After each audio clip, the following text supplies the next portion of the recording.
ನಮಸ್ಕಾರ ಪ್ರಿಯ ವೀಕ್ಷಕರೇ, ಇಂದಿನ ಈ ಒಂದು ಸಂಚಿಕೆಯಲ್ಲಿ ಸುಲಭವಾಗಿರ್ತಕ್ಕಂತಹ ವಶೀಕರಣ ತಂತ್ರವನ್ನು ನಿಮಗೆ ತಿಳಿಸ್ಕೊಡ್ತಾ ಇದ್ದೇನೆ.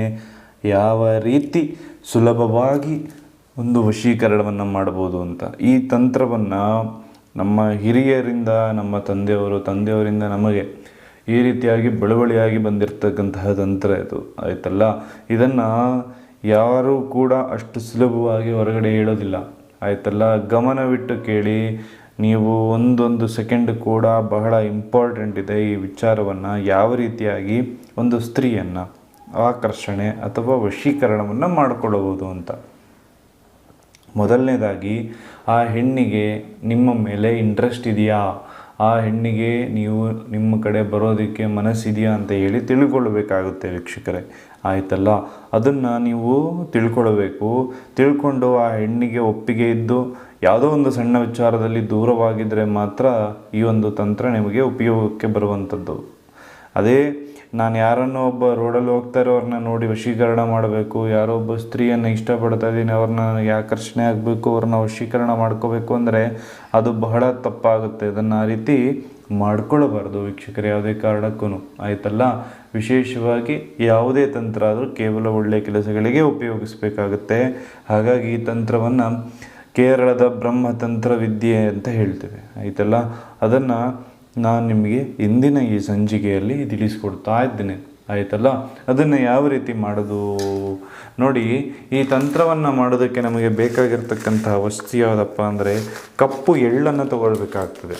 ನೋಡಿ, ಇಲ್ಲಿ ನಾನು ತಗೊಂಡಿದ್ದೇನೆ, ಕಪ್ಪು ಎಳ್ಳನ್ನು ತಗೋಬೇಕಾಗುತ್ತೆ ವೀಕ್ಷಕರೇ. ಕಪ್ಪು ಎಳ್ಳನ್ನು ತಗೊಂಡು ಏನು ಮಾಡಬೇಕು, ಅದನ್ನು ನೀವು ಆವಾಹನೆ ಅಂತ ಹೇಳಿ ಮಾಡಬೇಕು. ಆವಾಹನೆ ಅಂದರೆ ಏನು? ಈಗ ನಾವು ಯಾರನ್ನೊಬ್ಬರನ್ನು ವಶೀಕರಣ ಮಾಡಬೇಕು ಅಂದರೆ ನಾವು ವಶೀಕರಣ ಆಗಲಿ ಅಂದಿದ ತಕ್ಷಣ ಅದು ವಶೀಕರಣ ಆಗೋದಿಲ್ಲ. ನಾವು ಮಾಡುವಂಥ ಕೆಲಸ ಆಗಿರ್ಬೋದು ಎಲ್ಲವೂ ಕೂಡ ಪೂರ್ಣವಾಗಿ ಶಕ್ತಿಯುತವಾಗಿ ಮಾಡಬೇಕಾಗುತ್ತೆ. ಆ ಶಕ್ತಿ ಅಂತಕ್ಕಂಥದ್ದು ಅವರಿಗೆ ಬರಬೇಕಾಗುತ್ತೆ. ಆ ಶಕ್ತಿಯಿಂದಲೇ ಅವರು ವಶೀಕರಣ ಅಂತ ಹೇಳಿ ಆಗ್ತಾರೆ. ಹಾಗಾದರೆ ಯಾವ ರೀತಿ ಮಾಡೋದು, ಯಾವ ರೀತಿಯ ಸ್ತ್ರೀಯನ್ನು ಆಕರ್ಷಣೆ ಮಾಡೋದು, ಯಾವ ರೀತಿಯ ಪುರುಷನನ್ನು ಆಕರ್ಷಣೆ ಮಾಡೋದು ಅಂತ ತಿಳಿಸ್ಕೊಡ್ತೇನೆ. ಯಾರ್ಯಾರು ನಮ್ಮ ಚಾನಲ್ನ ಸಬ್ಸ್ಕ್ರೈಬ್ ಮಾಡಿಲ್ವೋ ಈ ಕೂಡಲೇ ಸಬ್ಸ್ಕ್ರೈಬ್ ಮಾಡಿಕೊಳ್ಳಿ, ಪಕ್ಕದಲ್ಲೇ ಬೆಲ್ ಐಕಾನ್ ಇದೆ, ಕ್ಲಿಕ್ ಮಾಡಿಕೊಳ್ಳಿ. ಸರ್ವೇ ಜನ ಸುಖಿನೋ ಭವಂತು. ಯಾವ ರೀತಿ ತಂತ್ರ ಅಂತ ತಿಳಿಸ್ಕೊಡ್ತಾ ಇದ್ದೇನೆ ನೋಡಿ. ಈ ಎಳ್ಳನ್ನು ನಿಮ್ಮ ಬಲಗೈಯಲ್ಲಿ ಇಟ್ಕೊಳ್ಬಿಟ್ಟು ಓಂ ಕ್ಲೀಂ ಕ್ಲೀಂ ಚಾಮುಂಡಾಯೇ ರುಂಡಮಾಲಿನಿಯೇ ಓಂ ಅಮ್ಮಣ್ಣಿಯೇ ಅರ್ಪಣ ಸ್ವಾಹ ಅಂತ ಹೇಳಿ ಮಂತ್ರವನ್ನು ಹೇಳಬೇಕು. ಓಂ ಕ್ಲೀಂ ಕ್ಲೀಂ ಚಾಮುಂಡಾಯೇ ರುಂಡಮಾಲಿನಿಯೇ ಅಮ್ಮಣ್ಣಿಯೇ ಅರ್ಪಣ ಸ್ವಾಹ ಅಂತ ಹೇಳಿ ಈ ಮಂತ್ರವನ್ನು ಹೇಳ್ತಾ ಈ ರೀತಿಯಾಗಿರ್ತಕ್ಕಂಥ ಒಂದು ವಸ್ತು ನಿಮಗೆ ಅಂಗಡಿಯಲ್ಲಿ ಸಿಗುತ್ತೆ. ಏನಿದು ವಸ್ತು?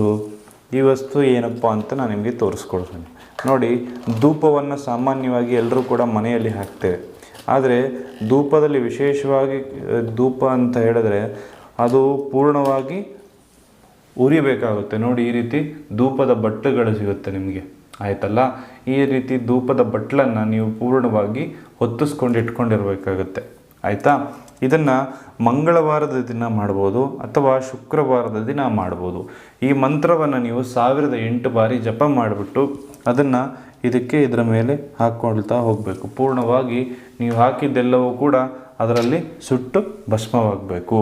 ಈ ರೀತಿ ಮಾಡಿದ್ದೇ ಆಯಿತು ಅಂದರೆ ನೀವು ಇಷ್ಟಪಟ್ಟ ಸ್ತ್ರೀ ಆಗಿರ್ಬೋದು, ಪುರುಷ ಆಗಿರ್ಬೋದು, ನೀವು ಅವರನ್ನು ಮತ್ತೆ ಮಾತಾಡಿಸೋ ಅಗತ್ಯನೇ ಇಲ್ಲ. ಅವರಾಗವರೇ ನಿಮ್ಮ ಹತ್ರ ಬಂದು ಪೂರ್ಣವಾಗಿ ನಿಮ್ಮ ಜೊತೆ ಸೇರುವಂಥ ಒಂದು ತಂತ್ರವನ್ನು ತಿಳಿಸ್ಕೊಟ್ಟಿದ್ದೇನೆ. ಈ ತಂತ್ರವನ್ನು ಮಾಡಿ ಖಂಡಿತವಾಗ್ಲೂ ಕೂಡ ನೀವು ಇಷ್ಟಪಟ್ಟಂಥವರು ನಿಮಗೆ ವಶೀಕರಣ ಆಗ್ತಾರೆ ಅಂತ ಹೇಳಿ ಈ ಮುಖಾಂತರದಲ್ಲಿ ತಿಳಿಸ್ಕೊಡ್ತಾ ಇದ್ದೇನೆ. ಎಲ್ರಿಗೂ ಒಳ್ಳೆಯದಾಗಲಿ, ಎಲ್ರಿಗೂ ಶುಭವಾಗಲಿ. ಸರ್ವೇ ಜನ ಸುಖಿನೋ ಭವಂತು. ನಮಸ್ಕಾರಗಳು.